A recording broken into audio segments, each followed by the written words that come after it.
Hey, good morning to you today. Oh, it is brisk, brisk, brisk outside today. That is the best way to put it. But feels good.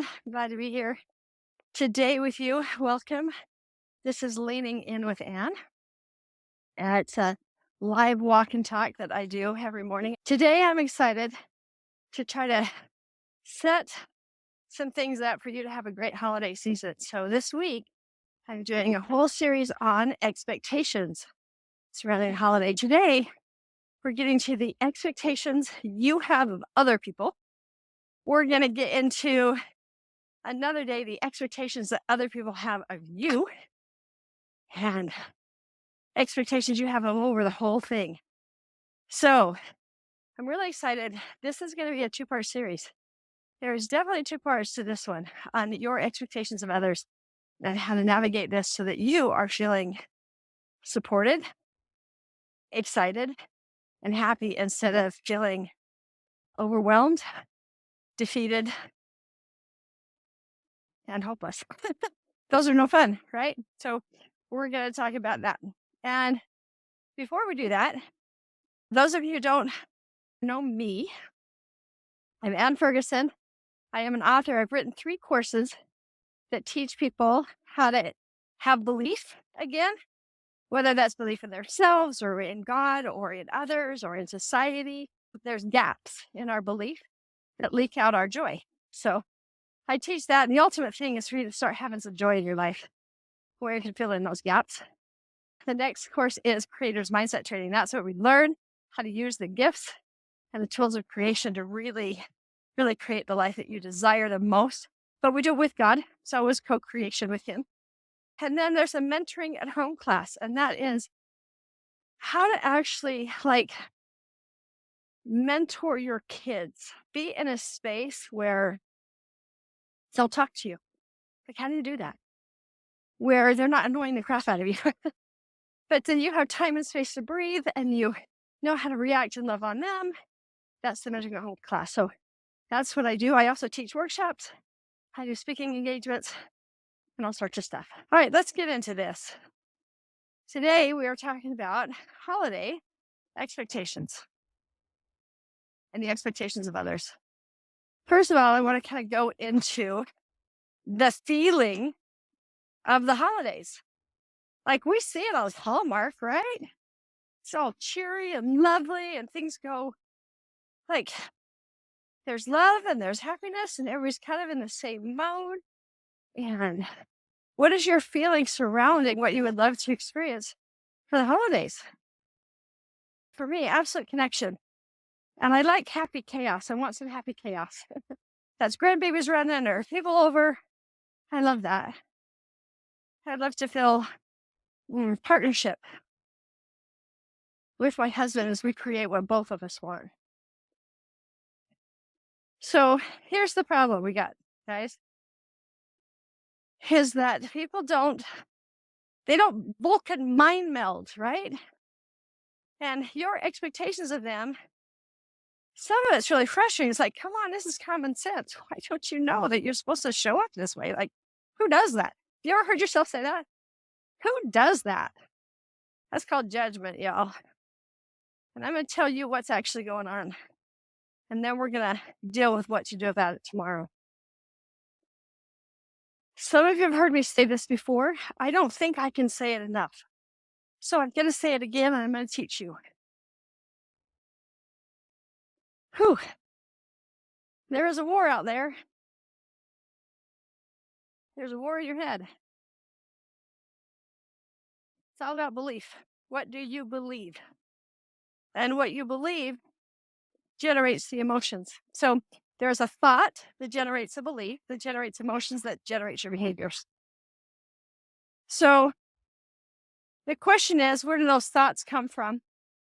A lot of times people think they're fighting themselves, they're fighting their weaknesses. They've got history to back up all the evidence of why that thought is a thought and all of the belief. But I want to open up to you something else. The reality is there is only one God. There's only one.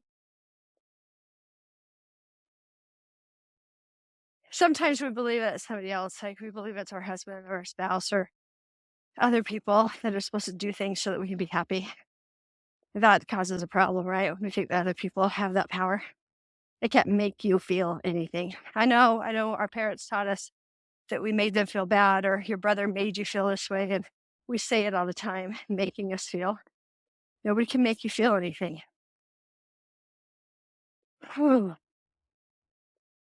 Because if I could make you feel something, I would make you feel so loved and supported and happy this holiday season. I wouldn't make you feel frustrated with me, angry. So that's kind of a thing. So how does this work? Well, like I said, there's only one God. And if the law of opposition exists, my friends, there is only one enemy. And that God is intimately invested in your good and your happiness and your joy and connection and safety and anticipation and hope for the future and brotherly love and kindness. And the law of opposition exists, then the bully is intimately invested. And I want you to hear what I just said, intimately invested in division, in competition, in lack, in isolation, in hopelessness and misery. Intimately invested in that for you. Now, sometimes when I talk about this, people really get yuck because they feel like what I'm saying is that they're bad, they're wrong, they're sinful, they're whatever. That is not the truth. It's not the truth at all. The truth is, regardless of what you have done or not done, God is always on your side. See this sunshine right here? See that? I stepped into it today. I get to feel it because I've chosen to step into how much the sun warms me up. You can step into God's love. You can decide, I want to feel what it feels like, even if I screwed up, even if I'm not perfect, even if I've listened to the bully, right? That's the reality. I want to feel him. Well, the bully, should I call the other opposite side, he bullies us all the time. His whole goal is to stop you from hearing how much you are loved. And so what does he do? Well, there's a story that I tell in one of my courses about a radio operator. I was going to kind of quickly go over that so that you can hear this. I got this from Maurice Harker, by the way, from Life Changing Services. I studied mentorship through that company. It was great. Anyway, let's say there's an army officer who's got a bunch of guys and they're trying to seize a mountain and they're hunkered down because the enemy has swarmed them. And there's a radio. So he's got an American radio and it crackles and you hear this voice on the other side just saying, hey, looks like you guys are in a bunch of trouble. I want to tell you what you got to do here. In 2 hours, you're going to get up out of that bunker just as night falls. I want you to run about 1/4 mile straight on. Keep low, but you got it. Go into the swamp. Turn to the left, go up the swamp for about 3 miles. Then you're going to see a little teeny path on the bank. You're going to get on that bank and you're going to climb up. You got about a 5-mile climb. But we've got an extraction point. We're going to get you out of there. Okay, that sounds really good, right?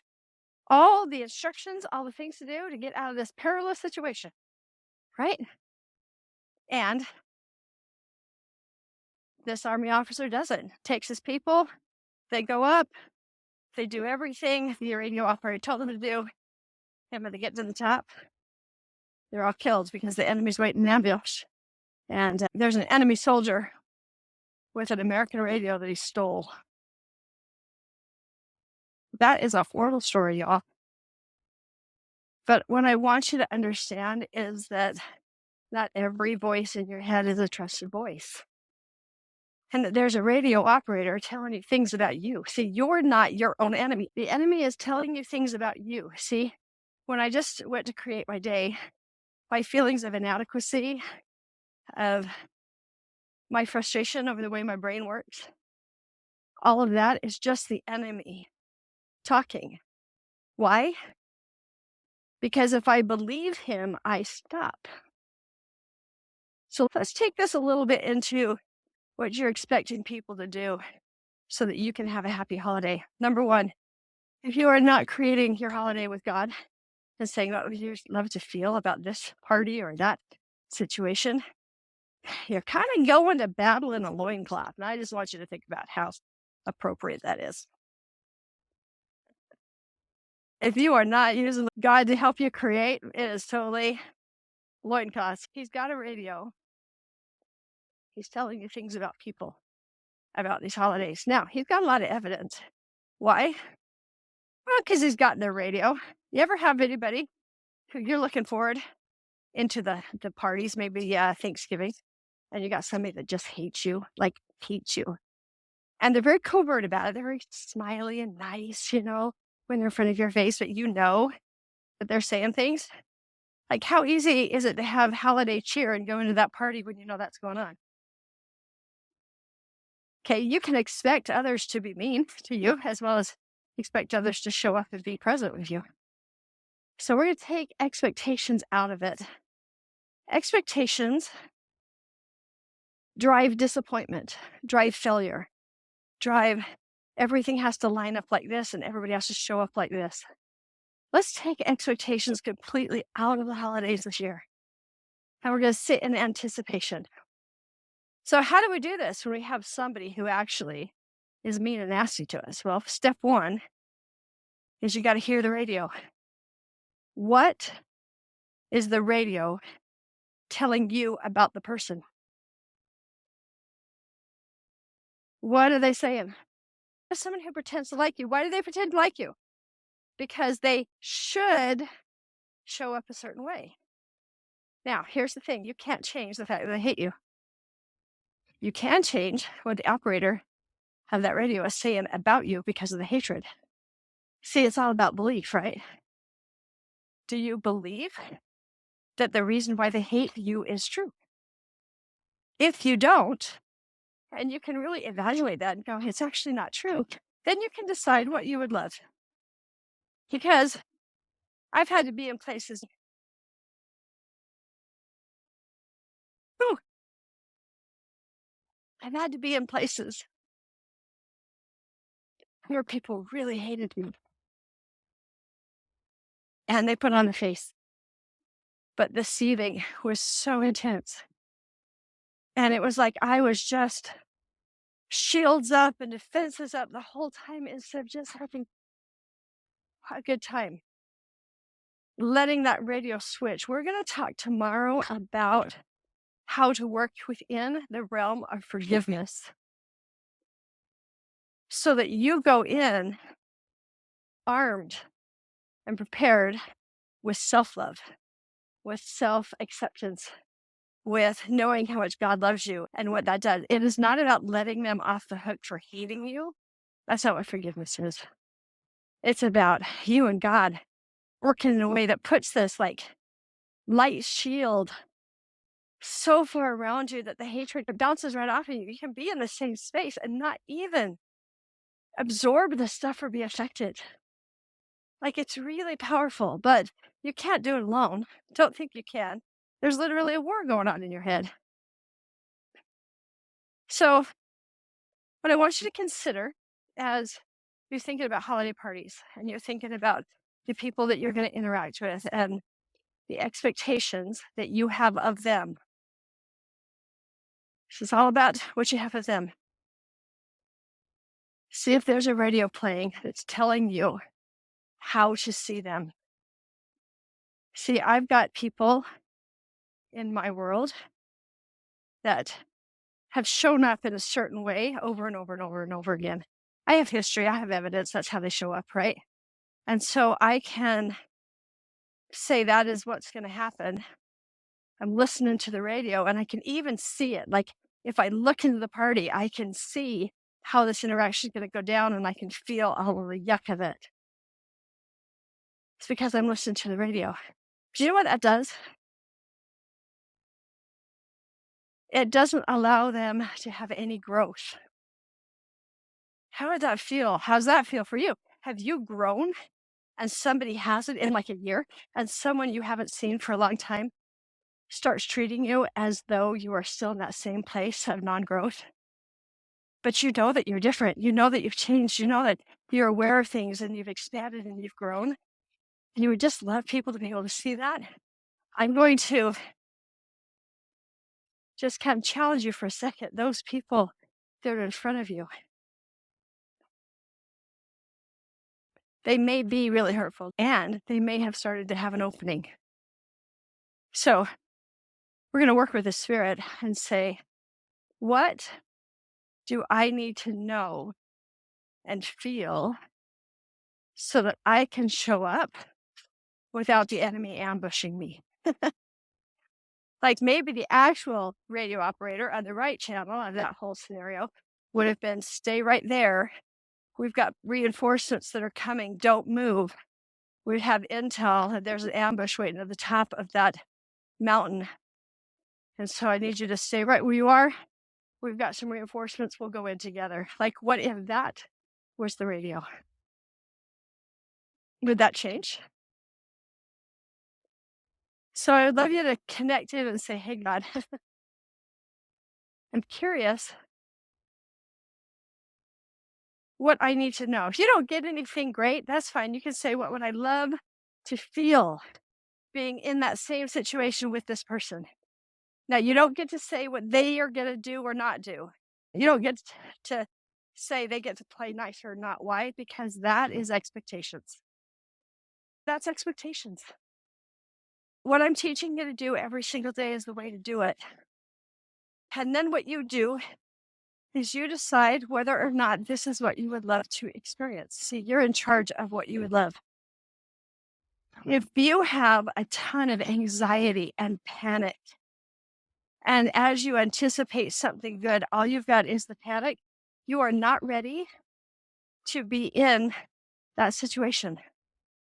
So you give yourself some grace and say, they're not going to protect me, but I can protect myself. I can surround myself that night with some people who love me. We can watch all sorts of movies and games or whatever. You can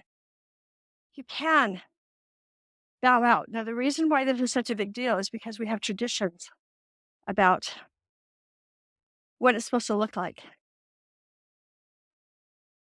I'll tell you, one of the most gracious things my oldest brother ever did was he did not come to my wedding. He was in a fight with my dad, couldn't stand him. There was a lot of yucky stuff. And the most loving thing, I think to this day, that my brother has ever done, because when he doesn't like things, he gets really volatile and explodes. And seeing my dad would create all those things because of the radio that was playing back and forth between each other. And he did not come to my wedding. I was so grateful that he kept that away from my space and my day. Like, what about that? At my dad's funeral, I talked to his partner and I let him know I'm not going to plan the funeral. I'm not going to participate in speaking. I'm going to let that be in my sister's wheelhouse. She wants the control, and I'm going to trigger her. So I'm not going to do it. Now, she obviously interpreted that I didn't care and I didn't want to be there, and she could interpret it however she wanted. What I knew is that it wouldn't be good for me. It wouldn't be good for her or other people. And so sometimes you got to break tradition, guys. Sometimes you got to step away and say, it is okay that they do not understand the love that I have right now. I will tell you, before you step away out of anger, work with God so that you step away in love. One of the things that the bully wants you to think is that you have no control over your life, that you just have to put up with mistreatment because they're family. You don't. You can create a new tradition. You can create a new way. And you can invite people into that space as they grow and change and learn and know how to provide safety. You don't have to be in that space with them. Or you can work with the spirit get yourself into a place where you can be in the space with them and you don't actually have to feel all of it.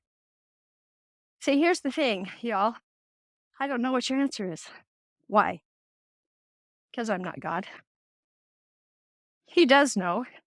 If you have a hard time and a hard relationship with him, that's okay too. Go back, watch some of my videos about that relationship and how much he loves you, because we misinterpret his love all the time. The big thing I want you to take away today is number one, not every voice in your head about other people is trusted. The Spirit is the one who can warn you peacefully and let you bow out. The Spirit is the one who can arm you if your light needs to be around other people and keep you safe. The other thing is to be curious. We're going to talk about curiosity a little bit more tomorrow, because when we have expectations of others, we are sitting in judgment of them. A judgment may be right, wrong. Judgment and awareness are not the same thing. So if we get curious about what's happening and what's the best way to handle it, and what would be best for you and best for them, with the Spirit, we stay curious. We go, I wonder if going to Thanksgiving dinner this year and suffering through the criticisms and the passive aggressive attacks, is that what's best for me? Okay, but if I don't go to Thanksgiving dinner, then I'm all alone. Is that what's best for me? I wonder how I can not go to dinner and not be alone. Are there people around that don't have any family to go to and you could gather them together and have a great Thanksgiving in love? See, there's always options, guys. There's always options. It's not going to maybe look like it's always looked, but do you want it to? Would you love to have the panic and the fear and the hatred and all the junk that it's always been? Or would you love to stand in love like you've never stood in before in a situation and go anyway? I have a friend who, she had to go to a baby shower, and her mother-in-law was so incredibly judgmental of her all the time. Like, it was nasty, because her mother-in-law would actually speak all the criticism in front of other people, and yet required her to go, because if she didn't go, then blah, blah, blah, blah, blah. She was this, she was that. I mean, there was no win. There's no win. So we talked about it this in advance going to the baby shower. And I said, is that what you would love? Would you love that? She goes, no. You go, so bippity bobbity boo. I'm fairy godmother. What would you love to feel there? And she goes, what? And I go, just put yourself in it. Not with her, just at the baby shower. And immediately a vision kind of came, or a thought came. She goes, there's going to be people that I haven't seen for like years at the baby shower. I go, really? I said, do you like them? She goes, oh, they were great. They were delightful. She goes, I think I just want to feel connected. I just want to feel connected. And I go, okay, so let's envision this. Shut your eyes. Envision yourself walking in to the baby shower, and you see the people who you're looking forward to seeing, and you're hugging, and you sit down, you talk the whole time, and you reminisce. Can you see it? She goes, I can so see that. And I go, you know, that's the result that you want. You want to feel connected. Play with it a little bit. Get back to me. So when we got back together, we were having a coaching session. We got back together about a week later. She goes, oh my gosh, it totally worked. It totally worked. She goes, I went in. My mother-in-law said one thing. I just didn't even hear her, because oh, so-and-so was right there. And I hugged, and we laughed, and we giggled, and we talked. And she goes, I wasn't even around her. And she goes, I walked out feeling so good. Why? Because she created what she wanted to feel first, and then let it all happen, instead of creating what she didn't want. When you think about the things you don't want and you dwell on them, it starts the creation process. So creating your day is no different than creating what you want for your party, for your Thanksgiving. And once you've created it, you will know how to operate within that, whether it's to not go and have friends come over, or whether it's to have somebody go with you that's going to buffer some things, or whether it's you stand in love. You'll have your answers, but you're not going to have your answers if you do the same old thing you've always done. So start with creation. And tomorrow, we're going to work on this power of forgiveness that changes how you feel. And that may give you what you wanted, that kind of strength to step into something with nothing but power and love. So I would love for you to join me tomorrow. Thank you for being here. Have a great day.